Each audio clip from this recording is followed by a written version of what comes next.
Force ouvrière, c'était en fin de semaine dernière, qui claque la porte des négociations entre partenaires sociaux sur les retraites, après que le Premier ministre ait demandé que le système des retraites soit à l'équilibre en 2030. Bonjour Jean-Marc. Bonjour David, bonjour tout le monde. Jean-Marc Victor, éditorialiste aux Échos. Sur ce coup, selon vous, François Bayrou, il a raison et il a tort à la fois. Oui, il a raison, parce que ce n'est pas normal de se contenter d'avoir un système d'assurance en déficit. Et ça, on va en reparler. Et il a tort, parce qu'il dit il faut que le régime soit équilibré à horizon 2030, mais en fait, le régime, il devrait être équilibré maintenant. Il n'aurait jamais dû être déficitaire. Et en quoi c'est un problème? J'imagine, c'est ceux qui nous regardent, en quoi c'est un problème qu'on ait aujourd'hui, puis pendant quelques années encore, 6 à 7 milliards d'euros de déficit par an du système des retraites. C'est pas la mer à boire, 6 7 milliards. Voire 15 milliards si on en 2035. Voilà. Le problème, c'est que c'est de l'assurance. Qu'un État soit en déficit, ça peut tout à fait se justifier, parce que il y a des dépenses qu'on a du mal à financer, des dépenses qui préparent l'avenir, des investissements. Ces investissements qui soient financés par les États, des investissements qui servent le bien commun, qui soient financés par les États parce que le secteur privé n'est pas outillé pour le faire, c'est tout à fait naturel, c'est normal. Souvent, le déficit français finance des dépenses courantes plus que de l'investissement. Évidemment, mais il finance aussi l'investissement. L'équilibre pour des finances publiques dans un régime sain, c'est pas 0% de déficit. C'est moins 1% de déficit, moins 1,5% de déficit, moins 2%, selon l'ampleur de l'investissement et l'utilité de ces investissements. Et selon la conjoncture aussi. Mais qu'il y ait un déficit pour des finances publiques, c'est quelque chose qui est tout à fait normal et qui est même assez sain. Et pourquoi pas pour l'assurance vieillesse, comme on dit, l'assurance vieillesse? Imaginez-vous que vous ayez pour assurer votre voiture ou votre maison ou les enfants pour les vacances, vous ayez le choix entre deux compagnies d'assurance. Oui. Vous avez une compagnie d'assurance qui est juste à l'équilibre ou qui gagne un peu d'argent. Ça n'est pas par hasard si l'assurance est née dans un monde de mutuelles. Le but, c'était pas de gagner de l'argent, c'était d'assurer un service. Et donc, on était dans des entreprises qui n'avaient pas de but lucratif, au moins au départ. Et encore aujourd'hui, il y a beaucoup d'entreprises d'assurance en France qui sont des mutuelles. Et même AXA, au départ, c'était une mutuelle. Donc, soit vous avez quelque chose... j'ai le choix entre qui et qui, alors? Alors, entre une entreprise d'assurance qui est à l'équilibre ou qui gagne un peu d'argent, et une autre qui perd beaucoup d'argent. Si elle perd de l'argent, c'est que les assurés sont bien couverts, sont bien indemnisés. Mais quand vous assurez... Moi, je préfère être bien indemnisé. Quand vous vous assurez, vous cherchez de la sûreté. Vous cherchez de la garantie, vous cherchez de la confiance. Donc si vous avez une entreprise qui perd beaucoup d'argent parce qu'elle vous rembourse bien, vous allez vous dire, est-ce qu'elle va continuer à bien me rembourser? Ou peut-être qu'elle perd aussi beaucoup d'argent parce qu'elle est mal gérée. Donc, une assurance ne doit pas être en déficit. Elle ne doit pas être en déficit parce que son but, c'est de donner de la garantie pour l'avenir. Et d'ailleurs, toutes les compagnies d'assurance privées sont soumises à une régulation extrêmement stricte pour éviter toute situation qui pourrait mettre en péril le service qu'ils rendent à leurs assurés. Et donc, jamais une compagnie d'assurance ne fait des déficits année après année. Mais pourquoi comparer encore une fois une pension de retraite avec parce que c'est de l'assurance.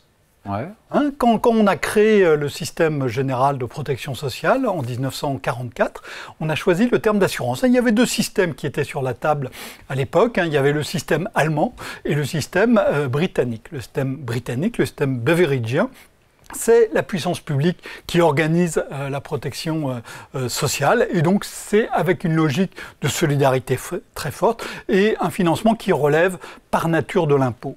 Le système allemand, c'est un système qui relève de l'assurance, où c'est une collectivité, pas l'ensemble d'un pays, mais une collectivité qui s'organise pour gérer des risques. On parle du risque vieillesse, qui n'est pas un risque parce que c'est une certitude, sauf si on a un accident, on va vieillir, il n'y a pas de doute là-dessus. Et donc, quand on a le choix qui a été fait en 1944 a tout à fait été clairement en France un choix d'assurance, pas un choix d'un système public financé par l'impôt, mais un système d'assurance financé par des cotisations. Ces cotisations qui donnent des droits en cas de chômage, en cas de maladie, et évidemment au moment où la vieillesse se produit. Et donc une assurance, c'est quelque chose qui doit être à l'équilibre, sinon vous ne pouvez pas avoir confiance dans le système d'assurance. On parle en France, depuis 1944, d'assurance vieillesse, d'assurance maladie, d'assurance chômage. On est donc bien dans une logique d'assurance et pas dans une logique de solidarité financée par l'impôt. Et sur l'ensemble, encore une fois, de ces assurances, vieillesse, chômage et maladie, tous les comptes sont en déficit. Tous les comptes sont en déficit et ils sont en déficit depuis... Cumulés et donc ça fait de la dette. Depuis des années. Et donc ça fait de la dette. On a créé en 1996 un outil que j'adore, moi qui est la CADES, la caisse d'amortissement de la dette sociale, parce qu'il y avait déjà de la dette, beaucoup de l'assurance maladie à l'époque. Et donc on a créé la CADES pour basculer le déficit dans un organisme... Et on a créé la CRDS. Qui allait gérer ça. La CADES qui est financée par la CRDS, la cotisation remboursement de la dette sociale. Et donc, elle devait s'éteindre d'ailleurs. Voilà, elle devait s'éteindre. Je n'ai plus le calendrier exact en tête. Il y a un très beau graphique qui figure sur le site de la CADES où vous voyez toutes les occasions où la CADES aurait dû s'éteindre et où elle a été prolongée parce qu'on n'arrive pas à ne pas faire de déficit. Et donc on a une dette, si vous prenez dette, assurance maladie plus assurance vieillesse, tout ça c'est logé dans la CADES. La CADES, elle porte actuellement 140 milliards d'euros de dette. C'est absolument énorme. Vous prenez l'assurance chômage, elle est à 59 milliards d'euros de dette. Ça fait 200 milliards. Ça fait plus de 200 milliards. Alors tout ça est compté dans la dette publique, hein, c'est pas la dette de l'État, mais c'est compté dans la dette publique, dans les critères de Maastricht.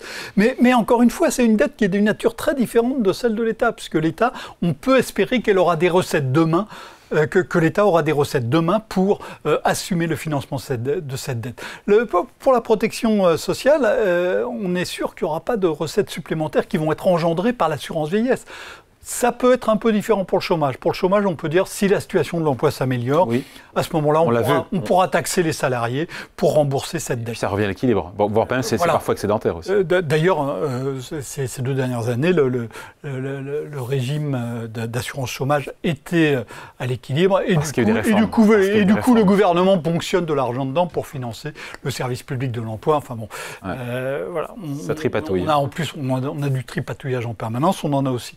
Mais donc, l'assurance chômage, on peut dire, peut-être que ça pourrait être remboursé demain quand on aura moins de chômage, ou si on a moins de chômage. L'assurance maladie, on peut dire, il vaut mieux dépenser aujourd'hui que de dépenser demain, parce que demain, si on ne soigne pas les gens aujourd'hui, demain, ils seront plus malades. Et ça coûtera plus cher. Donc, on peut arguer sur le fait que demain, c'est de la dépense qui sera utile pour moins dépenser demain. Sur la retraite, c'est totalement impossible. Sur la retraite, la seule certitude qu'on a, c'est qu'il va y avoir de plus en plus de retraités par rapport au nombre d'actifs.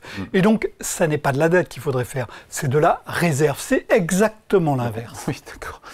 Combien la dette sur les retraites, juste combien en cumulé? La dette sur les retraites. Elle est associée avec la dette sur l'assurance maladie dans la CADES, et donc c'est 140 milliards pour les deux. Et il y a des régimes de retraite. Je vous voyais sourire quand je parlais de réserve. Vous avez des excédents sur la retraite Non, mais il y a des régimes complémentaires. Les régimes complémentaires. Oui, mais... Gérés par les partenaires sociaux, ils ont, je chiffre, 80 milliards d'euros d'excédents. Quelle est la différence? 80 milliards pour Agirc Arrco, rien que l'Agirc Arrco. Quelle est la particularité de l'Agirc Arrco par rapport au régime général? C'est qu'effectivement, vous l'avez dit, elle est gérée par les partenaires sociaux sans que l'État s'en mêle. Donc elle a accumulé des réserves. Peut-être pas assez, mais elle a accumulé des réserves. Il y a d'autres régimes qui ont accumulé des réserves. Alors le régime spécial de la Banque de France, évidemment, là on a l'habitude de gérer les financements à long terme et heureusement, mais aussi un régime complémentaire d'une profession qu'on associe souvent à la futilité, les hôtesses de l'air, le personnel navigant. Il y a une caisse spéciale complémentaire particulière pour cette profession, pour les hôtesses de l'air et les stewards, qui a aussi constitué des réserves. Et quand on regarde à l'étranger, il y a des systèmes, je dis bien de retraite par répartition, qui ont aussi accumulé des réserves. Ah bon, ça? La Cour des comptes citait dans un rapport qui a été publié il y a 3 ans, citait 3 pays qui sont le Japon, le Canada, la Suède, régime de retraite par répartition, qui ont des réserves qui font le tiers du PIB. Le tiers du PIB. La France, on n'est pas loin de 3 000 milliards d'euros. 1 000 milliards l'équivalent. 1 000 milliards de réserves dans chacun de ces 3 pays. Ah Alors ouais. on peut dire ces pays font n'importe quoi, ils ne savent pas gérer, etc.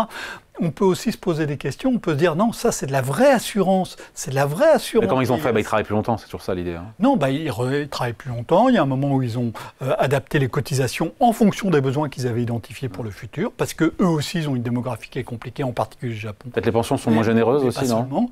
Il y a aussi des choix qui ont été faits, mais pour pouvoir assurer la pérennité des régimes de retraite sans que ça pose de problème. En France, on ignore le problème, on se dit il y aura toujours l'État derrière, et en fait, c'est pour ça qu'on accepte de financer une assurance qui est déficitaire. C'est parce qu'on se dit, s'il y a un problème, il y aura toujours l'État derrière. C'est pas possible autrement. D'ailleurs, l'État n'arrête pas de tripatouiller les comptes. Il remet de l'argent ici, il en On ne sent pas que ça devrait changer. Hein. Il n'y a pas de raison que ça change. Quoi, je veux dire. Non, mais c'est, encore une fois, c'est une situation à laquelle on s'est habitué, mais c'est une situation qui est totalement aberrante d'avoir une assurance qui accumule de la dette. Citez-moi un domaine où vous avez une assurance qui accumule de la dette. Ben, il n'y en a pas, sauf dans l'assurance sociale française. Comme si le fait d'associer social à n'importe quoi, ça permettait d'avoir du déficit. C'est pas comme ça que ça marche, surtout si on s'occupe un petit peu du long terme. Ça marche pas comme ça, mais on va continuer sur ce chemin. On risque de continuer sur ce chemin, mais c'est un chemin aberrant, et on sait que ça nous amènera fatalement à un moment à des révisions qui vont être déchirantes. Et puis elles sont prises tard, plus elles plus la descente sera rude. Allez, merci beaucoup. Explication signée Jean-Marc Vittori, éditorialiste aux Échos. Merci Jean-Marc. Merci à vous.